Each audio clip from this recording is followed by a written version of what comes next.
ماہ رمضان. اعوذ باللہ من الشیطان اللعین الرجیم. بسم اللہ الرحمن الرحیم وبہ نستعین وہو خیر ناصر ومعین. رب اشرح لی صدری ویسر لی امری واحلل عقدۃ من لسانی یفقہوا قولی. بسم اللہ الرحمن الرحیم. یا ایھا الذین آمنوا کتب علیکم الصیام کما کتب علی الذین من قبلکم لعلکم تتقون.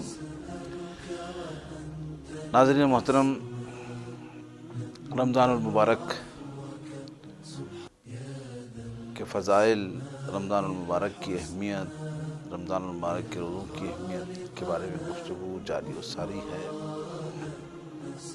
اور ہم کوشش اس بات کی مسلسل کر رہے ہیں کہ ایک آدھ مسئلہ ناظرین محترم کی خدمت میں ایسا کیا جائے کہ اس سے ناظرین محترم کو فائدہ ہو. لازم ہے کوئی بھی مسئلہ اگر بعض دفعہ تکرار بھی ہو جاتا ہے تب بھی سننے والوں کو فائدہ ضرور ہوتا ہے. پروردگار عالم نے انسان کے اندر مختلف انرجیز رکھی، طاقتیں رکھی، جن میں نماز بھی ایک طاقت کا نام ہے، اور حج بھی ایک طاقت کا نام ہے، روحانی طاقت کا نام ہے، اور دوسری عبادات جتنی ہیں، سجدہ ایک طاقت کا نام ہے، رکوع ایک طاقت کا نام ہے. اسی طریقے سے روزہ بھی ایک طاقت کا نام ہے. اس پہ بھی ہم بحث کریں گے کہ آیا روزہ فقط اور فقط معنوی لحاظ سے ہی انسان کو قوت عطا کرتا ہے، یا جسمانی لحاظ سے بھی روزہ قوت عطا کرتا ہے. لیکن آج چونکہ دامن وقت میں گنجائش کم ہے، اور آج ہمیں اس ہستی کا ذکر بھی کرنا ہے کہ جس کی وجہ سے اسلام پھلا اور پھولا.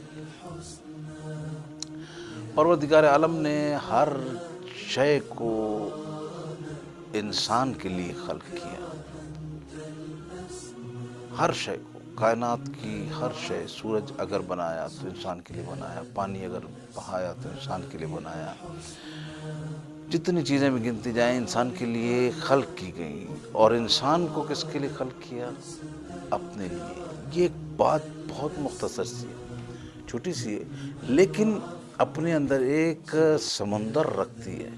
اگر اس بات کو جتنا کھولا جائے اتنا یہ کھل سکتی ہے کہ پروردگار نے انسان کو اپنے لیے بنایا. بعض انسان کوشش کرنے کے باوجود اللہ کے بن کے رہ گئے، اور اس کی مثالیں دنیا میں مشہور و معروف ہیں. ان میں سے ایک ہستی ایسی ہے جس کا نام، جس کا کام، جس کی سیرت، جس کا کردار ایسا رہا کہ تاریخ اسے فراموش نہ کر پائی.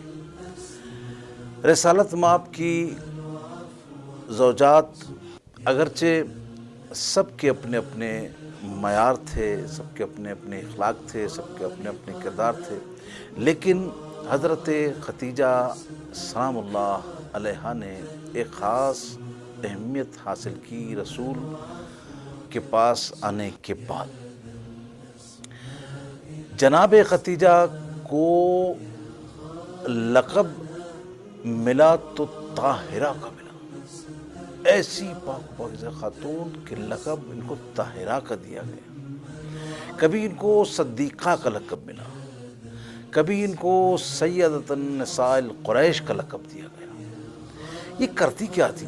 آیا یہ رسول کے بعد آنے کے بعد اس کیفیت کو انہوں نے اپنایا، یا رسول کے پاس آنے سے پہلے بھی رسالت مآب کے ان کاموں کو جو اسلامی کام تھے، شرعی کام تھے، ان کو آگے بڑھانے میں مددگار ثابت ہوئیں؟ اس سے پہلے بھی کچھ کرتے؟ جی ہاں، یہ مونس و مددگار تھیں بیواؤں کی، یتیموں کی، مساکین.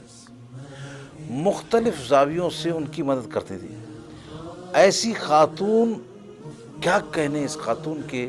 روایت میں ایک جملہ ذہن میں آ رہا ہے کہ روایت کہتی ہے کہ مرد حضرات جنت کے خواہش مند ہیں، لیکن جنت 4 عورتوں کی خواہش مند ہے، جن میں سے ایک خدیجۃ الکبریٰ سلام اللہ علیہ، یہ ان کو فضیلت حاصل ہے۔ اور دوسری فضیلت جو ان کو حاصل ہے وہ عجیب و غریب فضیلت حاصل ہے، یعنی ساری کائنات جس کے آگے جھک رہی ہو اسے فاطمۃ الزہرا سلام اللہ علیہا کہا جاتا ہے، اور فاطمۃ الزہرا سلام اللہ علیہا جس کے آگے جھک رہی ہوں اسے خدیجۃ الکبریٰ کہا جاتا ہے۔ کتنی عظمت، کتنی برکت کی مالک ہے یہ۔ رسالت مآب نے جب یہ شخصیت رسالت مآب کے پاس آئی اور آ کر رسول پر ایسا ایمان لے کر آئیں کہ اپنی مال و جائیداد رسول پر فدا کر دیں، یعنی جتنا پیسہ تھا سب رسول کے حوالے کر دیا۔ خلیفہ ثانی کہتے ہیں کہ اتنا مال ان کے پاس تھا، جب یہ مال جمع کر کے لگا دیتی تھی تو اگر میں اس طرف مال کے کھڑا ہوا تو اس طرف والا فرد مجھے نظر نہیں آتا، اتنا مال انہوں نے رسالت مآب کی خدمت میں دے دیا۔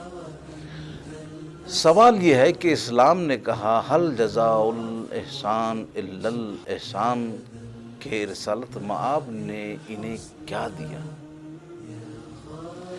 تو عزیزو، رسالت مآب کے لیے پروردگار عالم نے فرمایا قل متاع الدنیا قلیل، اے حبیب ہم نے اس پاری دنیا کو بہت قلیل بنایا، لیکن ہم جو تمہیں عطا فرما رہے ہیں، ہم جو تمہیں دے رہے ہیں وہ اس دنیا سے کہیں زیادہ ہے۔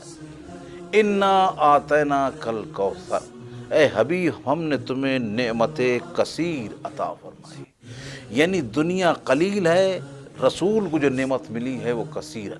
بس مجھے اس مقام پر کہہ دیجئے، ساری دنیا ایک طرف، رسول کی بیٹی فاطمہ ایک طرف۔ اگر خدیجہ نے سب کچھ اپنا رسول پر نچھاور کر دیا تو رسول نے بھی اپنی بیٹی فاطمہ خدیجہ کو دی۔ خدیجہ کی آغوش میں فاطمہ سلام اللہ علیہا آئی، تو آپ اسی سے اس خاتون کا مقام و مرتبہ سمجھ سکتے ہیں کہ اگر مردوں میں دیکھا جائے تو رسالت مآب سے کوئی بہتر نہیں، وہ خدیجہ کے حق میں ہے۔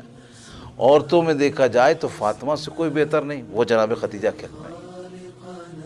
اتنی فضیلت پروردگار نے ان کو عطا فرمائی۔ اور مجھے ایک جملہ اس مقام پر کہنا ہے، عجیب معرفت تھی اس بیوی کی رسول کے لیے، یعنی اتنے بڑے بڑے صحابی، نمازی، پرہیزگار، سجدہ گزار، کتنے بڑے بڑے لوگ تھے، علمی اعتبار سے قابل، لیکن وہ شناخت جو رسول کو کی خدیجہ نے حاصل کی وہ کسی صحابی نے، کسی بھی نمازی نے، کسی بھی پرہیزگار نے، کسی روزہ دار نے وہ شناخت و مرتبہ حاصل نہیں کیا جو جناب خدیجہ کو حاصل تھا رسول کے بارے میں۔ یعنی اس خاتون نے اپنی ذات کو رسول کی ذات میں فنا کر کے بتایا کہ دنیا، ساری دنیا ایک طرف، خدیجۃ الکبریٰ سلام اللہ علیہا ایک طرف۔ والسلام علیکم ورحمۃ اللہ وبرکاتہ۔